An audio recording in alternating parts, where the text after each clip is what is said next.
皆様、ご起立ください。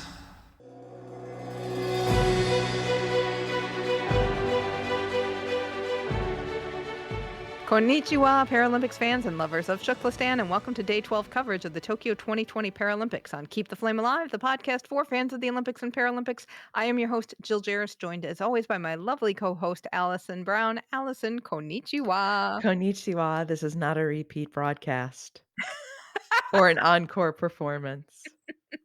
We're live, and when we say live, we mean we're actually doing it right now. Yes, although you're listening on tape. Don't confuse them. Oh, we'll get to feed beefs in a minute. We have a little bit of follow-up. I heard on the broadcast just really quickly, Amanda Dennis from the US goalball team had a pregame injury, which is why she wasn't playing in the gold medal match. So hopefully we can find out a little bit more about that, but that's a really tough blow to have. But hope she is doing well and will recover soon. Feed beefs, I thought once again, I kept hoping, not going to have a beef today. But the first hour of NBC's promised coverage was devoted to an auto auction show, which is one of my least favorite things on NBCSN. I wouldn't be surprised if there was a little bit more revenue opportunity in having the auto auction on than it would be to have the Paralympics. Not kidding, but that's a little rough. I'm really sad that they did that. It did also mean that I could watch the same swimming events 3 times within a 24-hour span. Love that. We thought, "Oh, they are gonna repeat swimming." Because they showed it live yesterday. They showed it at the end of the broadcast, and we knew that it was coming today for potentially the primetime audience, but it didn't start until, like, 11:30. Yeah. So I guess that's West Coast prime time. Yeah, maybe. Okay, there you go. Thanks for that argument. Unless they started the West Coast show at the same time as Eastern Time. Oh, it's delayed. I wonder if it's 9 to 9 wherever you are in the country. That I don't know. Anyway, what's your feed beef? I have nice things to say about the feed Oh, okay. today. Oh, that's nice. I do have some nice things. So yesterday, Ahmed Fareed and Carolyn Mano both did a much better job of saying encore presentation. We showed this earlier today, but we want to show it again, indicating that you're about to see a race you may or may not have seen again. Yes, I noticed that too. It's sad that it took them almost the whole Paralympics to figure that out when they could have learned from the Olympic coverage how it's done. And the other compliment I want to give is to Tanith White. This woman was an ice dancer, and they brought her into the booth, I think, for 2014 Sochi to do the ice dancing commentary, and she was not very good. Man, has she worked her butt off to be a good announcer because she's doing sitting volleyball and random things and clearly not anything that's in her wheelhouse. And she is just really good at her job. I would second that. She is just really sharp. She's studied up. I also want to compliment Carrie Miller Ortiz, who gets my most improved Paralympian commentator, because they all came in, and this is all, I think, pretty much the first time that they're in the booth. And they're brought on to be analysts and give the color commentary. And we said at the beginning that Carrie Miller Ortiz, not bad, just you could tell it was her first time and she was working through everything. When you start, you're not perfect. So she's really taken feedback to heart. Oh, watching the men's gold medal game for sitting volleyball today was so exciting with the 2 of them. They were really good together, and Carrie Miller Ortiz was so exciting. Yes. And that Tanith White was able to clearly help her get Mhm. better. So that's a team that, bring them back and just put Tanith White in the booth with whomever, and they're going to be better just from being around her. Because clearly she works hard to learn these new sports and learn how to do this. Yes, and it's a tough job. It really is a tough job to be educated about the sport, be able to talk about what's going on, and keep up with everything, and keep your whole show on the rails. And say the names correctly. Exactly. Okay, it's time for which volunteer or officiating job would you do? What do you have today? So we had our last day of swimming, and I don't know how I never noticed this. So, yes, I noticed the wheelchair attendant helping some of the swimmers come out to the deck. But then I noticed they collect them when they come out of the pool, which of course they do. It's so obvious. But so this is the first person who gets to congratulate them. They had towels on the chairs, laid out just so the chair wouldn't get all wet. Sometimes they had their robe or coat or jacket there. So it was a very nurturing yet practical job, right up my alley. Excellent. And they also had to get to the right spot. It's sort of like the pit crew. So wherever the athlete was coming out of the pool, they had to zoom their little chair right to the correct spot. Like, this has got my name written all over it. I would like to go back to football, five-a-side. We've talked about the court setup where there are walls on the sides, but behind the goal is open and the balls can go beyond the goal line. But they have little ball fetchers who go and get the ball and make sure that there are balls around just in case. And they get to a lot of time get to watch the game, which I would like that. Okay, before we get to today's action, one more day left in our Kickstarter campaign. Y'all have come through so far. We're doing fantastic. We're at 87%, almost to 88, but we got one more day to get it to 100. Please do what you can. If this is new to you, we have been given media accreditations for Beijing to cover the Winter Olympics and the Paralympics. So it's a long trip. It's an expensive trip that we had not been budgeting for until like 2024, 2026 potentially. And uh, the getting the accreditations was a big surprise. We'd love to take advantage of this opportunity, and to do so, our little independent podcast budget needs a little bolstering from our listeners. So please check out kickstarter.com/profile/flamealivepod and help us cross the finish line. Campaign ends Sunday the 5th at 11:59 p.m. Eastern Time. Okay, today's action. In the archery competition, we had the mixed team recurve open. Gold went to RPC, silver went to Italy, and bronze went to China. This is one I want to try to go and find the feed for because it looked like a really good time. I mean, when I had archery on the other day, it was like, oh, I miss watching archery. Just like watching it so much. Over in athletics, we had a whole bunch more competition today. So starting with the throws, for shot put, we had 3 men's competitions and 1 women's competition. First off, we started with the men's F63 class, which is really a mixed class event.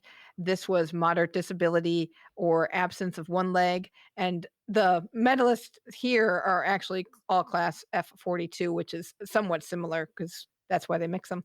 Gold went to Alid Davies from Great Britain. Silver went to Sajjad Mohammedian from Iran. And bronze went to Fasai Sorur from Kuwait, who got a personal best. In the F33 class for the men, this is a moderate disability to the whole body or a high degree of disability to both legs with an additional upper body disability or disabilities. Gold went to Zachary Derham from Morocco, who got a Paralympic record. Silver went to Kamel Karjana from Algeria, and bronze went to Denny Cherny from Croatia. In the F34 class, this is a high degree of impairment to both legs with no or low impairment to the upper body. Gold went to Ahmad Hindi from Jordan, who got a world record. Silver went to Azadine Nouri from Morocco, and he got an area record. And bronze went to Abdul Rahman Abdul Qadir Fiki from Qatar. I love these podiums of countries that we almost never see at the Olympics.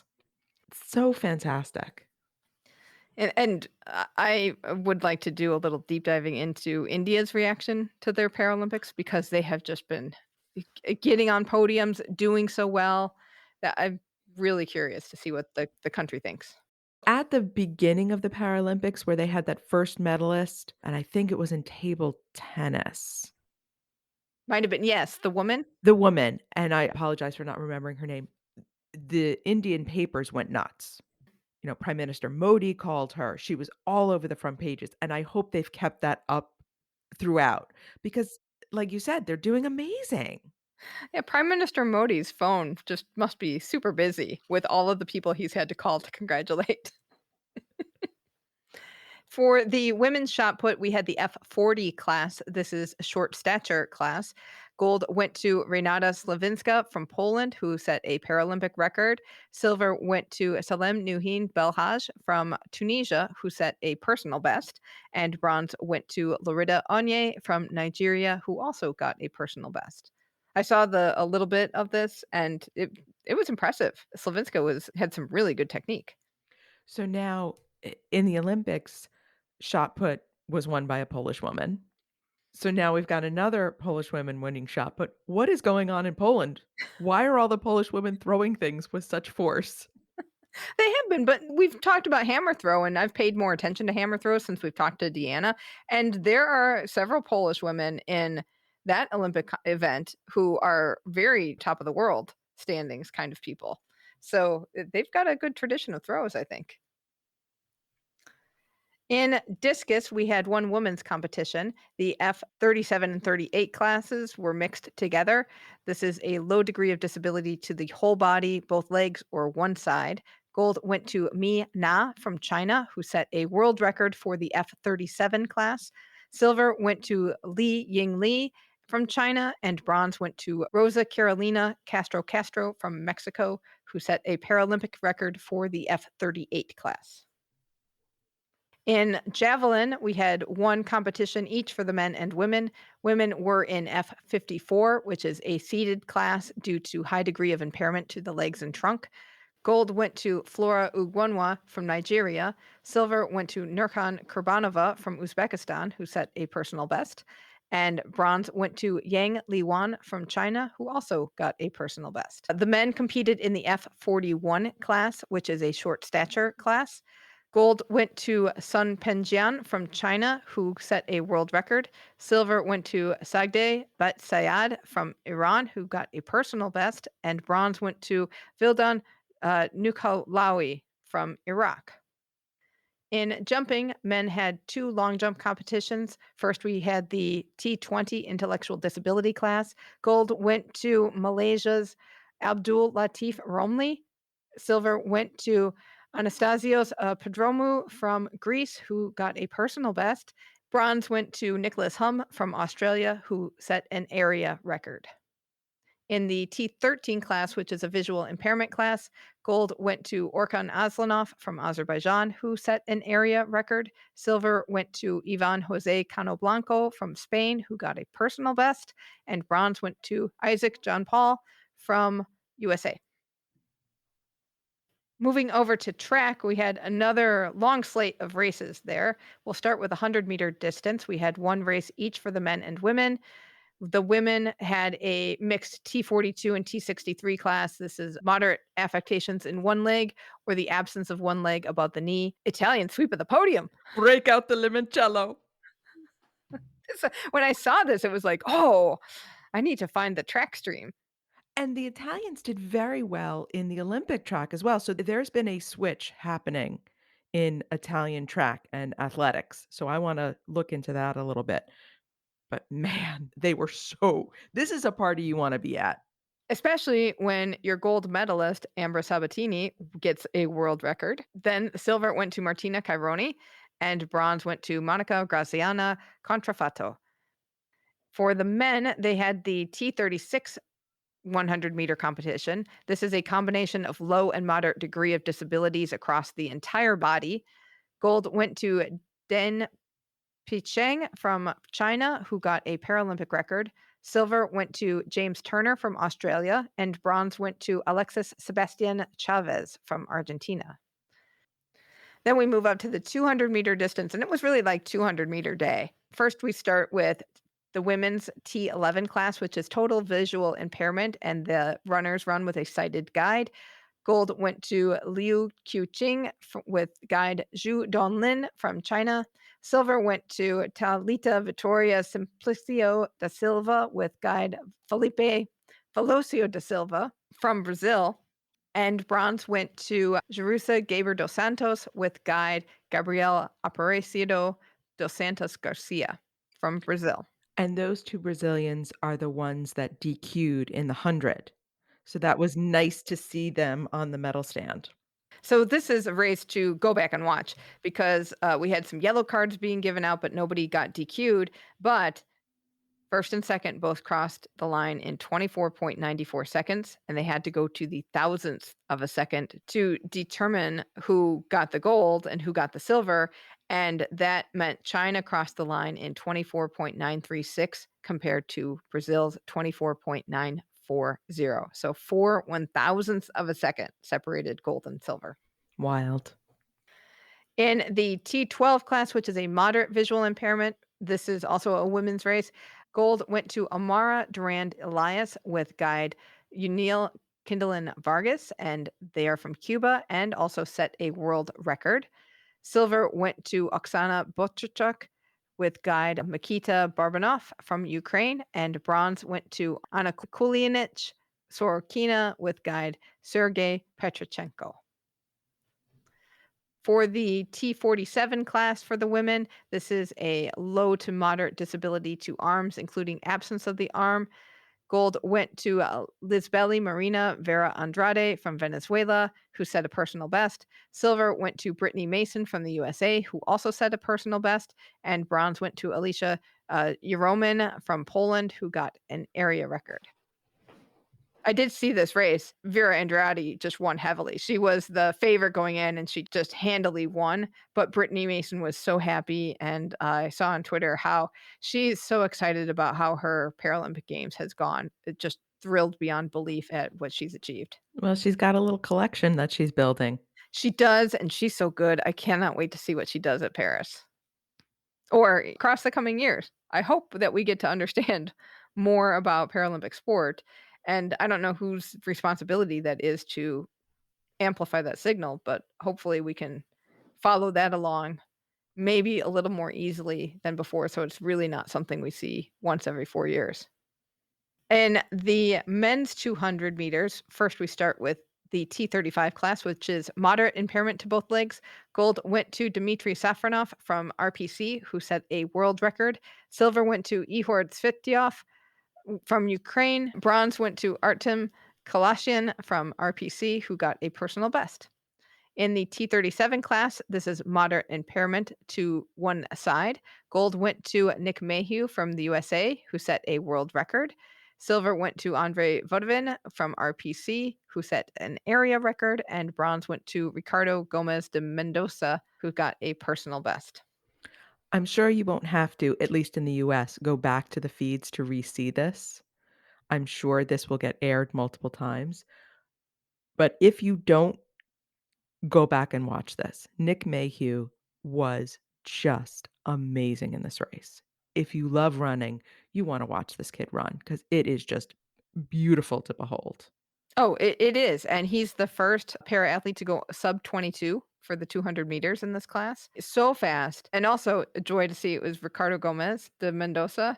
He was so thrilled with, not only do you get your personal best, you get a bronze medal for it, and he was just thrilled with how he ran. This was just a really good race, and you feel like they push each other, even if it's just a race that's under 25 seconds. You can see how everybody's just improving the field. One of the things that we talked about during the Olympics was because of all the restrictions, there wasn't a lot of joy in a lot of these events. And yet in this track competition, I feel so much joy from the athletes in a way that I didn't at the Olympics. And conditions have not been better. I mean, the poor kids are running in the pouring rain. And yet the spirit of the Paralympics really is coming through the TV, which is makes it so much more fun to watch. Right, and, I do notice that, and today that made me sad when I saw a huge empty wheelchair basketball venue. It makes me sad that, even at the very least, not that many Japanese people get to see the Paralympics live and in person. I mean, they can watch it on TV, and I hope they are watching because Japan is doing very well, but just the ability to watch the parasport in person and add that energy and excitement to give you that London feel or to give you that Rio feel when audiences started coming Remember the crowds weren't that great in the beginning, and then people found out how cool it was, and they started going and getting into it. But yeah, it is you do feel that, and you feel the camaraderie at the end of races. There's a lot of really great sportsmanship going on. In the T64 class, which is also a mixed class for this race, it is impairment to legs below the knee. Gold went to Sherman Isidro Giti from Costa Rica, who set a Paralympic record. Silver went to Felix Strang from Germany, and bronze went to Jared Wallace from the USA. This was also a good race. Giti Giti was so much fun to watch. And the top 3 really separated themselves from the rest of the pack, and it was clear that it was going to be a 1, 2, 3 kinda thing, but good for Jaracz Wallace for getting up in that pack because he did start to fade with what, maybe 40 or 60 meters left to go, and he was just had such a strong start that the rest of the field couldn't catch up. Moving up to the 400-meter distance, we have 2 women's races and 1 men's race. First is the women's T13 visual impairment class, and these runners do not run with guides. So gold went to Lamia Valieva from Azerbaijan, who set a Paralympic record. Silver went to Iratu Iglesias Fornero from Spain, who set a personal best. And bronze went to Kim Crosby from the USA, who got a personal best. This one's fun to watch too. Kim Crosby goes from 6th to 3rd in the last 100 meters. We love a comeback. Mhm. In the T38 class, which is low impairment to the entire body, both legs or one side, gold went to Linde Ave from Germany, who set a world record. Silver went to Margarita Koncharova from RPC, who got a personal best. And bronze went to Darian Fazuri Jimenez Sanchez from Colombia, who set an area record. For the men's 400-meter T47 class, this is low to moderate disability to the arms, including absence of an arm. Gold went to Ayub Sadni from Morocco, who got a world record.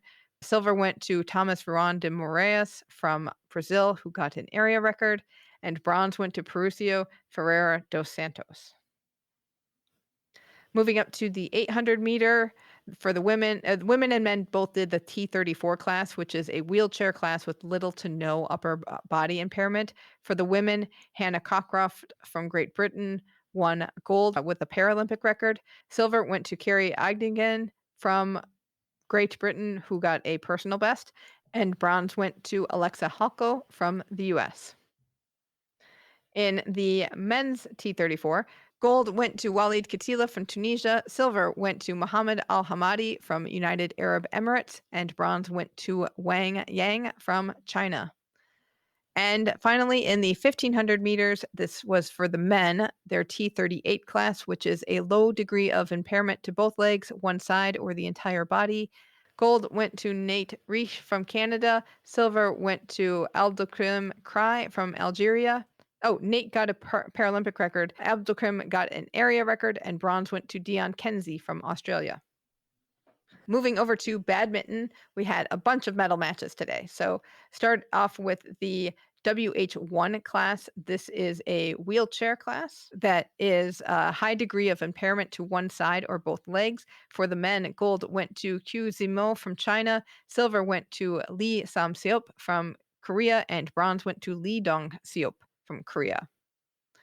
For the women, gold went to Satomi Sarina from Japan, who beat her idol, Sujarat Pukam from Thailand, and then bronze went to Ying Menlu from China. This was a good match to watch. They showed this on television, and the singles is very interesting with the type of mobility and agility. When you think about how much effort it takes to get the wheelchair rolling, and you have very little room to do it on a badminton court, and you have that effort, and the shuttlecock goes very quickly, and just the fact that they have that agility to both move the chair and hit the shuttlecock at the same time is pretty impressive. For the WH2 class, this was for the women. It's another wheelchair class with moderate to high degree of impairment to one side or both legs and hip area. China won gold. That went to Liu Yutong. They also won silver. China's Zhu Tingting. And then bronze went to Yamazaki Yuma from Japan. Moving up to the SL3 class, this was for men's singles. They have a moderate degree of impairment to one side or both legs. Gold went to Pramod Bhagat from India. Silver went to Daniel Bethel from Great Britain. And bronze went to Manoj Sarkar from India. Get dialing, Prime Minister Modi. In the women's doubles, we had the SL3 and SU5 competition. So this is a team that can be made up of either the SL3 plus an SU5 class, a standing class. Yes, but they play half court. Oh, okay, because of impaired mobility. Okay, Correct. that makes sense. And stand up is a full court. SU is stand up. So and well, I'm guessing it's stand up. Yes, it is. Okay. SU is full court. So for this class, for the doubles, you have either SL3 and SU5 or two SL4s, which I'm guessing is kind of a in the middle of both of those abilities. Correct. So gold went to Indonesia. The team was Oktila Liana Ratri and Saida Kalamatus. And silver went to China, the team of Chang Haifan and Ma Huihui. And bronze went to Japan, the team of Ito Noriko and Suzuki Ayako. And then finally, we had two singles matches for the SU5 class, both for men and women. These are disabilities of one arm. Gold went to Liku Che from Malaysia. Silver went to Anri Musti Deva from Indonesia. And bronze went to Nugroho Suryo from Indonesia. For the women, gold went to Yang Qiuxia from China. Silver went to Suzuki Ayako from Japan. And bronze went to Sagino Akiko from Japan. Moving over to bocce, we had mixed pairs and mixed team competition. The first was the mixed pairs BC4, which is a varying degree of disabilities affecting the arm, trunk, and legs. Gold went to Slovakia, silver went to Hong Kong, and bronze went to RPC. The BC mixed pairs competition is also a wheelchair and sitting. They use the ramp method of delivering the ball and use a mouth pointer or a head pointer or a finger release to move the ball. Gold went to Korea, silver went to Japan, and bronze went to Greece. And in the mixed team BC1 and BC2 class, teams are 3 players. They must have at least one BC1 athlete who has poor trunk control and sitting balance. Gold went to Thailand, silver went to China, and bronze went to Japan. I was hopeful that they would have bocce on the overnight coverage, and I have to go to the feed to watch that. Your hopes were dashed. Well, I think we got the taste of bocce, and then because the US doesn't really have a presence here, it's go to the feed to watch the rest. I still want to learn more about it. I wouldn't be surprised if bocce, and it might take a little longer. You know how curling just kind of exploded almost when Team Schuster won gold, and just like a lot of people were following curling in this last Olympics, and they always get a bump from games to games, but it really felt like Pyeongchang was big for curling in America. Agreed. So I wonder if more viewing of bocce will help with participation in America, and when they understand it's kind of like curling in a way, in that same you have to use a lot of strategic thinking and think moves ahead. I wonder if that will encourage more people to watch if they know it's on.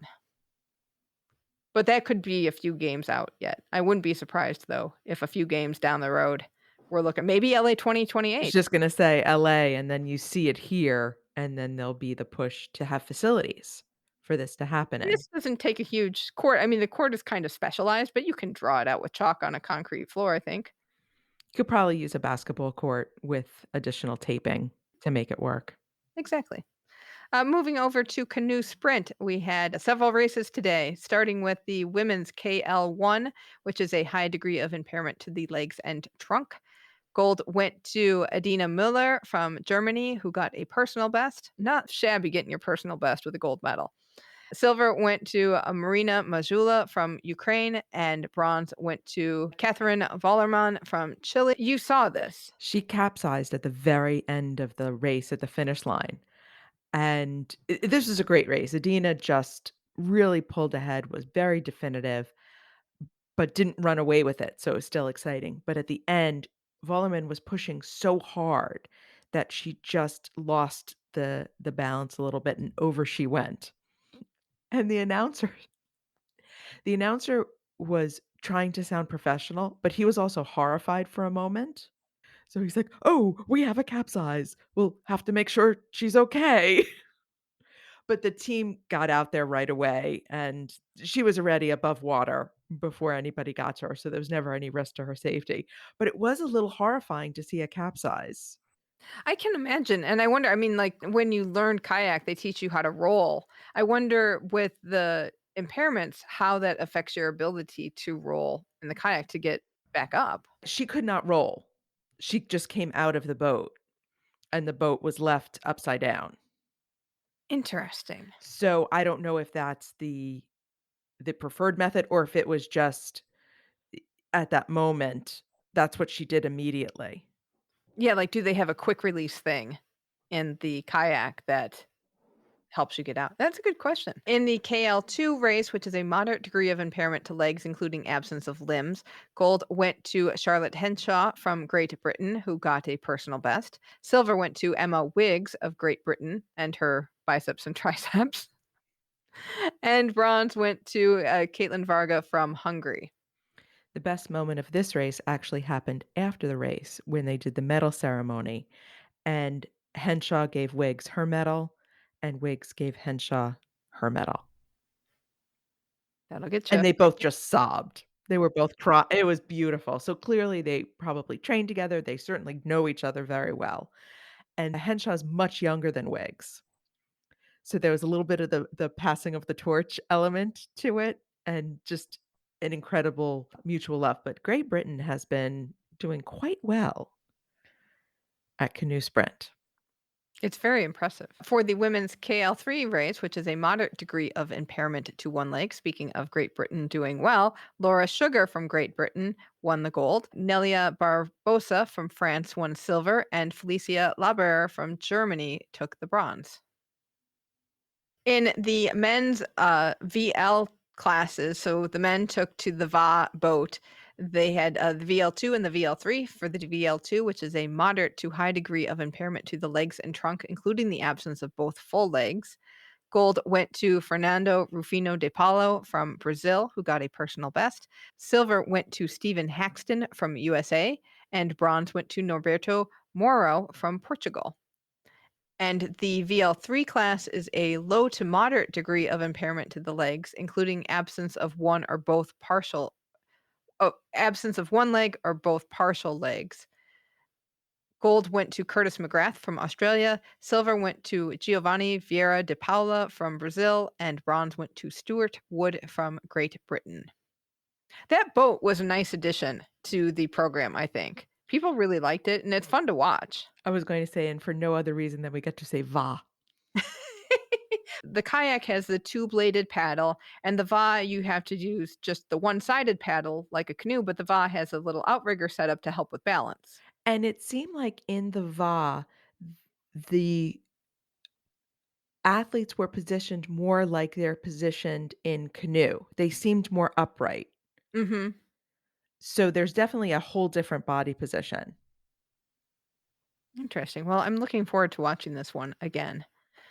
Moving over to football five-a-side. Oh man, I saw what they would show of the bronze medal match, which was most of it.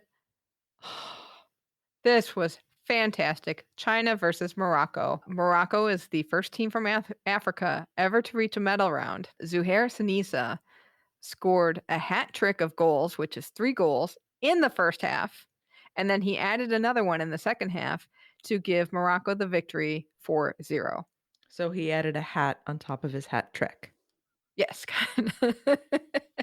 But it was a fun game to watch. Excellent ball handling, good saves from the goalies. The first goal that Sinisa scored was one of those where he was at an angle pretty far from the goal, a very, very acute angle to the goal, and the ball bounced off the goalpost, and it looked like it could have gone back out into the field, but it went into the goal just beyond the goalie.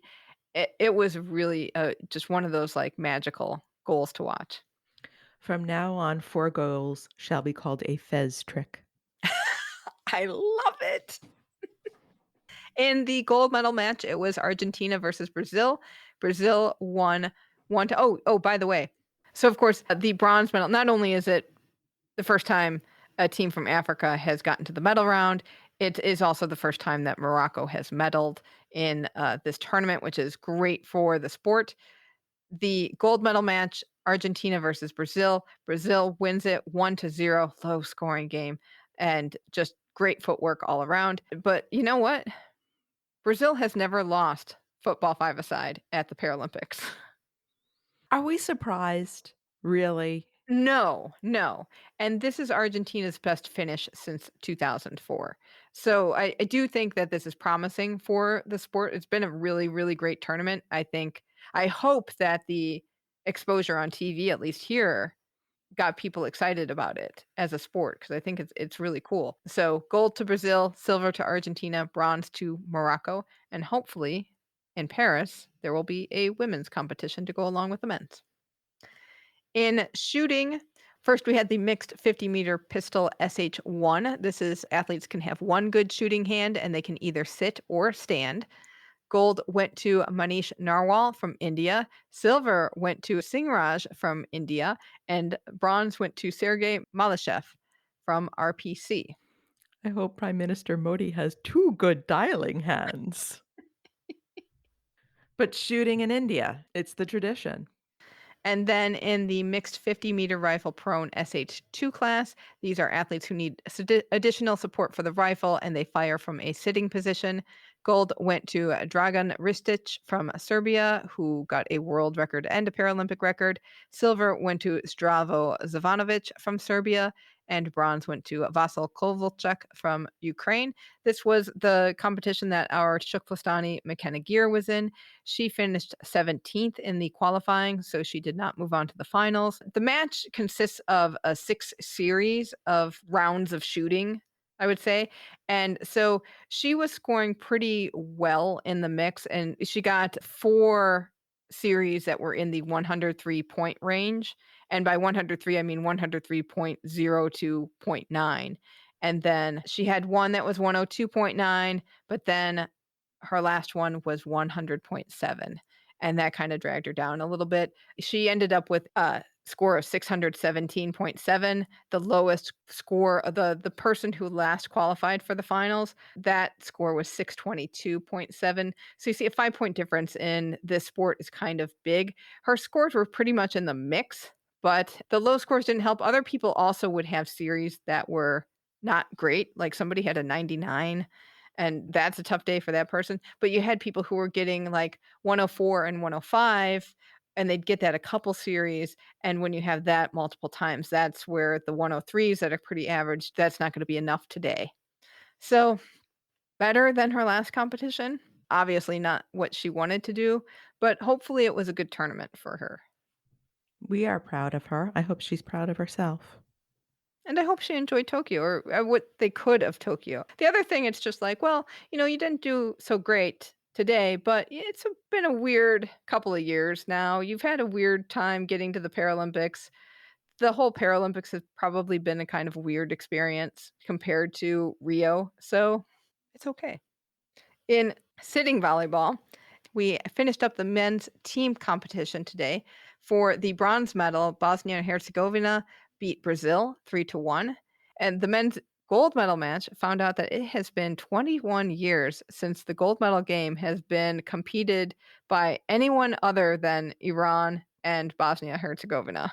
What a strange combination of countries for a particular sport. It really is, and I wonder if it's 21 years pretty much because that's when Bosnia and Herzegovina came into existence. So before that, is it Yugoslavia? We might have to go back for this one and find out if Yugoslavia had also been a powerhouse in sitting volleyball. What about sitting volleyball and these 2 countries go together? I don't I don't know. know. Maybe our sitting volleyball correspondent, Brittany, can help us out with that. But RPC, this is their best placement since they won bronze in 2008. This game was something to watch. So much fun. And I think it's more fun because of the US commentary team. So if you're in the US and you can watch Tanith and Carrie, all the better because Carrie got so excited in this match. I watched this match with the feed announcers who were also fantastic. So if you get the OBS feed of it, and clearly one of the OBS feed announcers spoke whatever language the referee was speaking to the players. I don't know if it was French. I don't know. I couldn't hear it well enough to identify it. So he was able to tell us what the referee was saying to the players. At one point, RPC got in trouble because their bench was taking their masks off. Oh, it's wait, because we've been wondering why some of the sitting volleyball teams, particularly the US women, have been wearing their masks. That's a choice. The players on the court have a choice because the US and Brazil both chose to wear the mask. Actually, Tana explained that to us yesterday. But when you're on the bench, you need to have your masks on. Okay. And then the Iranian players got in trouble for calling balls out themselves and not waiting for the official announcement, and it was throwing off the, Russian players. So then the referee had to talk to them about that, and we would never have known that without the feed announcer being able to speak the same language as whatever they were speaking to each other. I am definitely going back and watching this because it was and I was running out of time, so I watched some of this on fast forward. And it was, Iran won the first game pretty handily, and then RPC came back at some point and they took a game, but the games were pretty close for quite some time. And it was a really, really good competition. And this featured Morteza Murad, who is, I think we mentioned on the air, the second tallest man in the world. He's over 8 feet tall. And when he's on the court, clearly you'll know who he is. But he's actually not just about size. He was a really excellent player. His skills were there. Right, and the coach has said he can improve because he's not as good as, some of the others on his team. Murad had been on a TV show about his height, so he's 8 feet tall. One day he was riding his bike, fell off, broke his pelvis, and one of his legs stopped growing while the rest of him still grew, so he has one leg that's 6 inches shorter than the other, and that just put him into kind of a depressive spiral where he didn't leave the house and just didn't wanna be seen because he'd be getting, a lot of taunting or staring or ogling, but the sitting volleyball coach saw him on TV and said, "You might be a really good sitting volleyball player," and brought him onto the team, and he's been working on his skills, and you can see that some of the smart placement and the whole team has really smart placement of the ball on the court.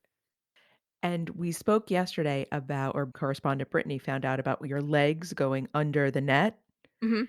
His leg definitely went under the net. What was so amazing was how quickly he was able to maneuver himself. And the legs that, and I'm not saying this as a joke, are probably as tall as I am, moving that entire leg out from under the net so that you don't interfere with another player. It's very nimble.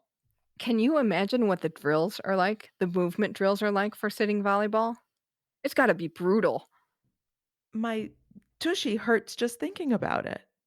But it's a great game. It was a great game, really, really fun. And like you said, if you're a volleyball fan and get excited about you put the ball just in the right spot, this is the match for you. Yes. So just to recap, Iran wins gold. Is their second straight gold in sitting volleyball, and they are seven-time para gold medalists in the sport. Silver goes to RPC, which is the best ever finish from a team from Russia, and bronze went to Bosnia Herzegovina. We also had the women's team bronze medal match, and Brazil beat Canada 3-1 to take the bronze. Gold medal match is coming up on the last day of competition, so we will be watching that for sure. In Taekwondo, we had the women's plus 58 kilo class and the men's 75 plus kilo class. We haven't really talked about Taekwondo, the class, what the fighters are like for this classification.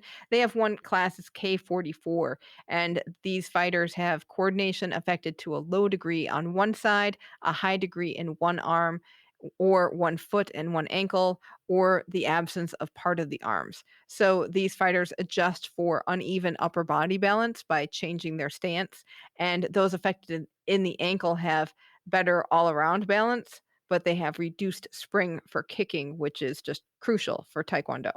So currently in the Paralympics, there is only one class of Taekwondo that is competed, but I understand there are additional classes that exist in lower levels of competition. For the women's plus 58 kilos, gold went to Guljanoi Naimova from Uzbekistan, silver went to Deborah Bezerra de Menezes from Brazil, and bronze went to Janine Watson from Australia, as well as Amy Truesdale from Great Britain. In the men's plus 75 kilo class, gold went to Asghar Azizagadam from Iran, silver went to Ivan Mikulic from Croatia, and bronzes went to Zainuddin Atayev from RPC and Evan Medal from USA. Of course he has to get a medal. His name is Medal. It could be Medal. Well, then he won a bronze medal.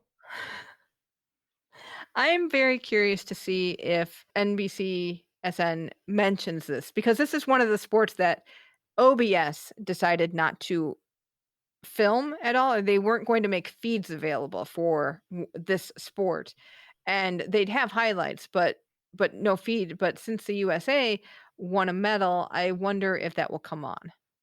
Just that little brief wrap up moment. Maybe not because they won a medal. In wheelchair basketball, we had the men's classification playoffs for fifth and sixth place, which Australia won 74-58 over Turkey. And then we finished up the women's tournament. First was the bronze medal match between Germany and the US. US wins 64-51. And the gold medal match was Netherlands versus China. Netherlands won 50-31. So, a couple things I want to mention about the tournament. The USA team had only 2 players that came back from Rio. 6 of the players were not even on the World Championship team. The Paralympics are their first international tournament. So, coming out with a bronze medal is, number 1, quite an achievement. And given that Paris is only 3 years away, I think we're gonna see this team stick together and r really be pushing it in 2024. The gold medal match was so much fun. I have not seen it yet. So much fun. So here's the 2 big things. First half, really, really close, and I don't know what speech the Dutch coach gave at halftime. The Dutch ladies came out and were just like, "Nope, you're not gonna score anymore. Nope, we're going to win this." It's like the tale of 2 games, totally different. Wow. But here's the best part for me in the American announcing. There's a player on the Dutch team named Bo Kramer. Okay, nice, good Dutch name. No, the announcers kept saying, Kramer, Bo Kramer. And this is not the OBS feed. These are 2 Americans who really wanted to put that Dutch sound into it every single time. And she's one of their star players, so she did a lot. It's Kramer. You know how we really get into names? We get excited. Maybe Bokrama is the name that they just love saying, and just like we have to say it correctly and with feeling. And she's a beautiful player, so I never minded them pointing her out to me, but every time because they would say a lot of the other names without any kind of Dutch accent, but then it would be Bokama. So if for nothing else, first of all, it's a fantastic game of basketball, but second, watch Bokama. Okay, just to wrap up the women's tournament, gold went to Netherlands, silver went to China, and bronze went to the USA. And then we have some wheelchair tennis. I've been waiting all show to get to this. Oh, It was so good. what the whole tournament, any game they showed was just so intense and so amazing. And the final scores do not really reflect how intense many of these games were. So we'll start with women's doubles. Bronze medal. Did you see this one? I did. So we I had saw them all. I stayed up. seeing them and then woke up and watched more. So we've got Japan's Kamiji and Otani versus China's Wang and Zhu. Japan wins 6-2, 7-6. Again, closer than that looks. That second set is much more indicative of what was going on. And then the gold medal match was between Netherlands' De Groot and Van Koot and Great Britain's Schuker and Wiley. I was surprised to see the final score because every time I saw them, it was like on deuce, and we had at least five back and forth through add in and add out. Netherlands wins 6-0, 6-1. Kind of slipped at the end. They weren't getting the points, they weren't finishing them off. So then they sort of said, "Ugh," like through the middle of the second set. Oh, that's too bad. But some of the angles that both sides were getting on the ball were just unplayable. Just really phenomenal court awareness. So for the women's doubles, it ends up with gold going to De Groot and Van Koot from Netherlands, silver going to Schuker and Wiley from Great Britain, and bronze going to Kamiji and Otani from Japan. In the men's singles, well, we are not getting a golden slam this year from anyone in the tennis world because the bronze medal match was between Great Britain's Gordon Reid and Alfie Hewitt. Reid wins 6-4, 3-6, 7-5. And these are doubles partners who medaled in the men's doubles.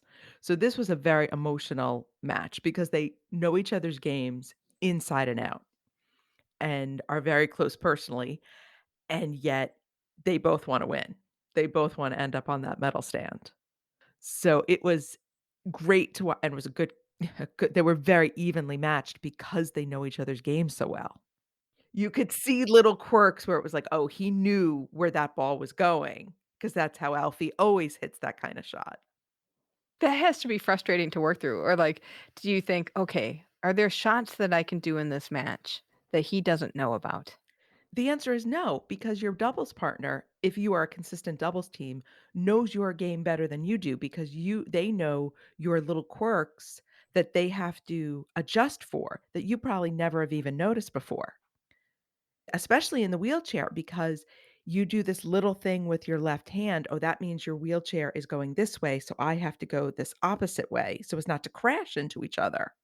So I bet they know each other's small movements even better than able-bodied doubles partners, and able-bodied doubles partners, there aren't a ton of teams that stay together and play the way that these 2 seem to.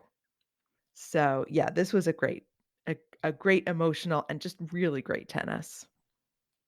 And in the gold medal match, it was Japan's Kuneda Shingo versus Tom Egerbrink from Netherlands, and host nation Kuneda Shingo winning 6-1, 6-2 to take the gold medal. This was a not in my house.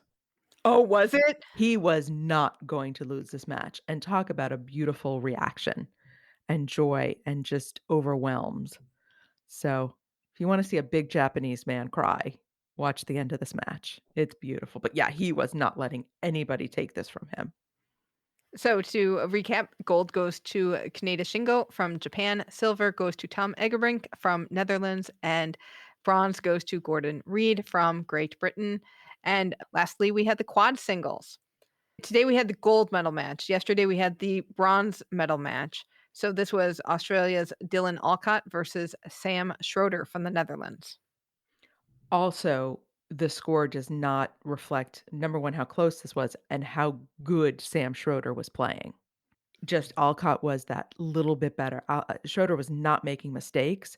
Alcott was just making shots that even the announcer was saying things like, "I did not know that was geometrically possible to make that angle." Crazy shots. Wow. Alcott pulls it out 7-6, 6-1. Wow. So Dylan Alcott from Australia is a repeat gold medalist. Silver goes to Sam Schroeder from the Netherlands, and bronze went to Niels Vink from Netherlands. What a nice way to end that tournament. And all those medal ceremonies were very emotional. Now I got to go back. I got like 20 hours of TV to watch today. And Sam Schroeder is We talked about Niels Vink being 18. Sam Schroeder's all of 21. And both of them are huge fans of Dylan Alcott, who's much older. So that was, and if for nothing else, you got to check out Sam Schroeder's hairdo. Now I'm intrigued. All right. Let's get out of here so I can go turn on some tennis.